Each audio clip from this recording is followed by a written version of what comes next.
You already know some wideouts torched defenses in week ones while others completely disappeared in tough matchups. Now it's time to figure out who's set up to shine in week 2. Here are our top 36 wide receiver rankings. What's up, Headliner Nation? My name is Brad, the Rankings King, and before we jump into this week's rankings, just a reminder that these are consensus rankings between Jake and Kyle, and for more detailed analysis, make sure to check out the start-sit videos posted earlier this week. And if you want even more breakdowns each week, join the Fantasy Headliners community by hitting that join button below. It gets you access to extra rankings like flex, kicker, defense, and a spot in our Discord community, which was on fire this week, and you want to definitely be a part of that. Now, before we rank week 2, we've got a few wide receiver hits and misses from week 1. First off, we've got Jackson Smith and Jigba, and it was a hit. A lot of questions about how he was going to be used alongside of Cooper Kupp, but we kept him Verge top 15, and he finished at wide receiver 14. How about Emeka Egbuka? We have been higher on this guy than anyone for months. The consensus had him well outside of the top 24, but he was inside of ours, and we told everyone on earth that would listen to start him last week. And dude finished as the wide receiver 3 on the week. And at number 3, we've got Ricky Pearsall, another guy that we've been so high on all offseason. We ranked him inside of our top 30, and he finished wide receiver 20. So those are our hits, but let's be honest about a couple of misses as well. What about Zay Flowers? He started out hot this year, just like last year. And we were a little shocked that Bateman, Hopkins, and Andrews, they weren't really used that much. And because of that, we had Zay Flowers way too low. What about Keon Coleman? I mean, listen, we're not even really mad at this miss. It was just great to see Buffalo use him in something other than 50-50 deep balls. It's a great sign of what's to come, hopefully. And next up, we've got Michael Pittman. And listen, you can't blame us for not trusting Daniel Jones. Look at what he just did, and people still don't trust it. Pittman seems to be his guy, though, and we weren't anywhere close to wanting to be a part of this passing offense. All right, so that's the hits and misses. Now let's get to the tiers. We've got Jamar Chase, CeeDee Lamb, Justin Jefferson, Malik Neighbors, Nico Collins, Puka Nacua, Brian Thomas Jr., JSN, Amon-Ra St. Brown. Number 1, Jamar Chase. And listen, I know you probably got burned week 1, but Myles Garrett was in Burrow's face so fast, he never had time to let Chase get down the field. Expect the Bengals to make adjustments, and we think things are going to go way better in week 2. Don't panic. At number 2, we've got CeeDee Lamb, and he finished week 1 as the wide receiver 15, but he could have been the wide receiver 1 if it wasn't for a case of the brick hands. Big time drops. And so the silver lining here is that Dak looks great, and he seems to be locked into CeeDee Lamb once again. Next up, we've got Justin Jefferson. And listen, the start was shaky in Minnesota. McCarthy looked more like Zach Wilson than a franchise quarterback, but the fourth quarter came and he flipped the switch and he started forcing the ball to Jefferson. So we think we get a much better matchup this week against Atlanta. At number 4, we've got Malik Neighbors going to Dallas. 9.6 points in week 1. Wasn't ideal for Neighbors, but getting 12 targets, oh yeah, we like that. And so new quarterbacks in New York, and they are still locking on to Neighbors. In his first 2 games against Dallas last year, he totaled 20 catches and 184 yards. So there is still hope in week 2. At number 5, we've got Nico Collins, and this is yet another stud wide receiver that struggled in week 1. But you got to give credit to the Rams defense, though. Nico is still the alpha in that offense, and now he gets Tampa Bay this week, who just allowed Michael Penix to throw for 298 yards on them. Next up, we've got Puka Nacua, and this is another injury scare right out of the gate for Puka in week 1. But he came back in the game and continued to play like a wrecking ball. Now they get the Titans in week 2, and they shut down the passing game of Denver last week. Number 7, we've got Brian Thomas Jr. going to Cincinnati, and it's too early to make judgments, but week 1 showed that there are some of our off-season concerns coming to the surface. Hunter led the team in targets. De'Ami Brown was used down the field, and luckily BTJ ran in for a touchdown, and now he gets a good matchup against Cincinnati, so our fingers are crossed. Next up, we've got Jackson Smith and Jigba, and week 1 was a clear indication of how this passing offense is going to look, and it includes a ton of JSN. 13 targets, 9 catches, 124 yards against San Francisco. Now, there may be slightly tougher matchup here on the road in Pittsburgh this week, but the volume here is hard to ignore, and that's the key. At number 9, we've got Amon-Ra St. Brown. And fun fact, last year, week 1, 2024, he only scored 4 points. And the Lions offense that we saw in week 1 this year was the worst we've seen them look in years. Goff needs more time in the pocket for this passing game to bounce back, and he's got a tough task this week against Chicago, who's coming off a tough late game loss. So that wraps us up for tier 1. Now, before we jump into the next tier, I gotta tell you about Underdog. Come on, do you have an account on Underdog? Because here at Fantasy Headliners, we are crushing those player pick'ems, and now is the time for you to sign up. Just head over to Underdog Fantasy or download the app. Create a new account and use the promo code HEADLINERS when you do. And then just make your initial deposit. Come join a contest, and you're going to get a free first-time deposit bonus, a free player pick'em, and Jake is also going to be breaking down the best picks weekly in a show on Fridays to get you some of that cash money. Links to join are in the description below, and we look forward to playing with you in 2025. All right, let's move it on to tier number 2. We've got Drake London, DK Metcalf, Ladd McConkey, Garrett Wilson, Courtland Sutton, AJ Brown, T. Higgins, Mike Evans, Deebo Samuel, and Emeka Egbuka. At number 10, Drake London, and we are really hoping he can play this week, coming off what sounds a lot like an AC joint sprain. He saw 15 targets in week 1 and now has 13 plus targets in 3 of the 4 games that he's played with Penix at QB. And so we are hoping for a quick recovery here. At number 11, we've got DK Metcalf. And does anybody else have the funny feeling that Aaron Rodgers is going to give DK the chance at the ultimate revenge game here against Seattle? Home opener against his former team with a QB that is all about putting it to rivals. I like DK Metcalf this week.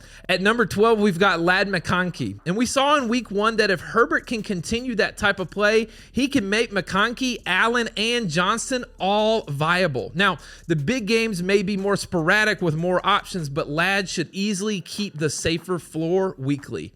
Next up, we've got Garrett Wilson, and there's no shock here that he led the team in targets. Justin Fields looked good in week 1, and he was locked on to Garrett Wilson. All of the targets may not be catchable, but if he can get at least 9 a week, he's an easy top 15 wide receiver lock. At number 14, we've got Courtland Sutton, and he was one of the few bright spots in Denver in week 1, and things could get even better for him. Evan Ingram may miss some time, and that only boosts the touchdown upside weekly for Sutton, who already led the team with 9 targets in week 1. At number 15, we've got AJ Brown. Hey, remember that whole AJ Brown is a headache to own talk off season? Well, we saw exactly why in week 1. He's not 100% healthy, obviously, but hoping he's not just a decoy this week against Kansas City, who allowed 51 fantasy points to wide receivers last week. At number 16, T. Higgins, similar to Chase. Hey, week 1, Burrow, he simply had no time to get the ball down the field. We've got to fix that O-line. And it's not like Higgins wasn't involved or anything, so we aren't worrying just yet.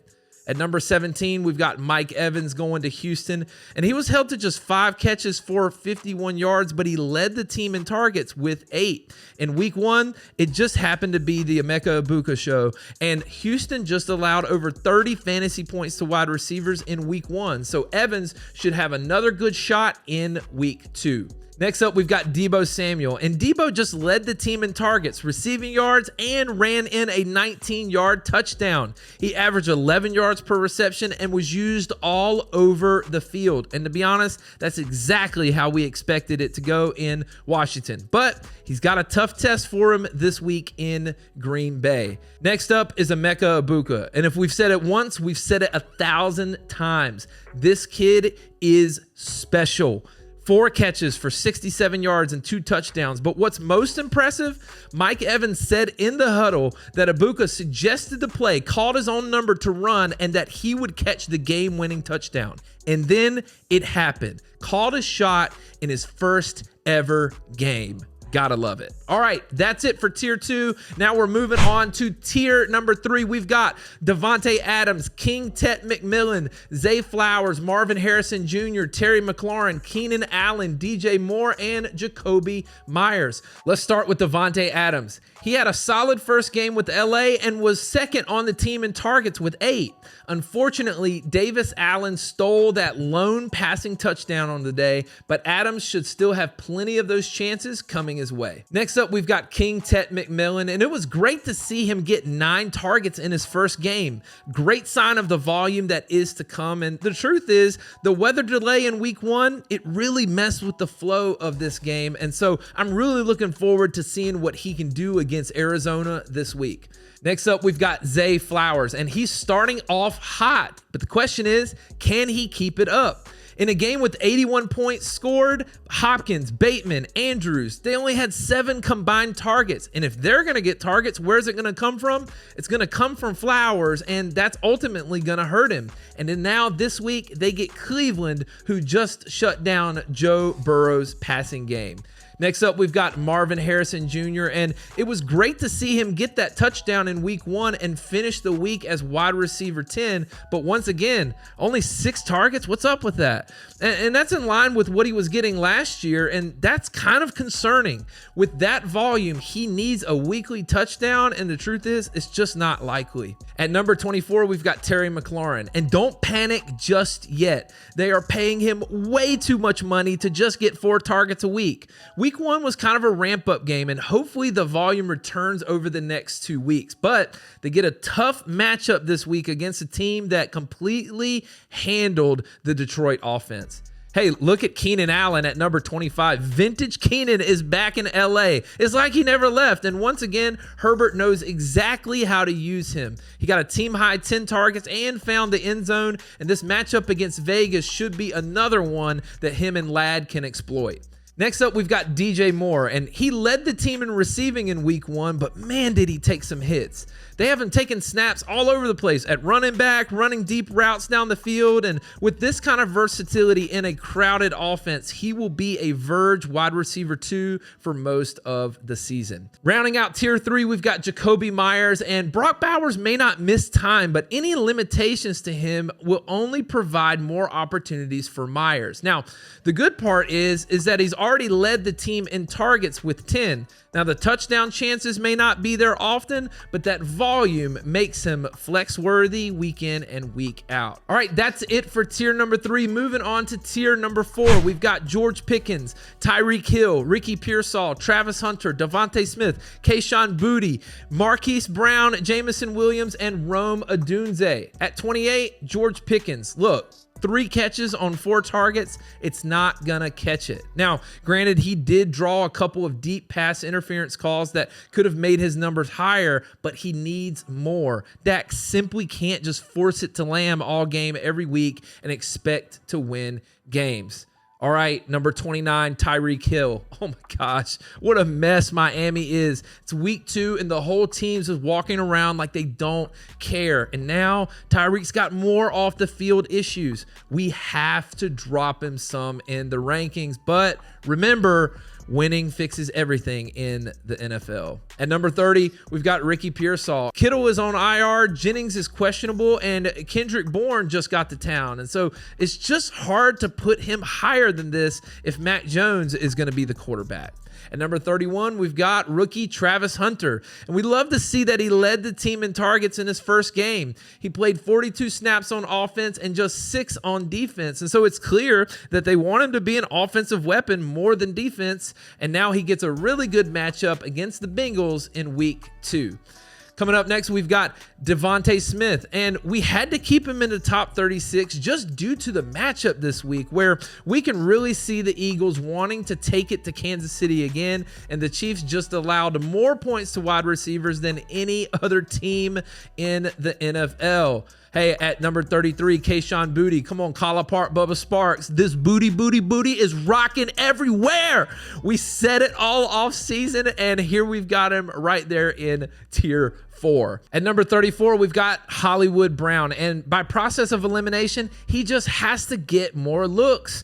Rice is out. Worthy is hurt. Kelsey is aging. And so Hollywood Brown assumes the wide receiver 1 role in Kansas City. And we saw that with 16 targets in week 1. But he gets a tough matchup, that Super Bowl rematch against Philadelphia this week. Next up, we've got Jameson Williams, and the Lions overall were just bad in week 1. And Kyle has talked numerous times about how he expects them to start a little slower. And so the good part is Williams isn't volume dependent, and he only needs a few targets for a big day.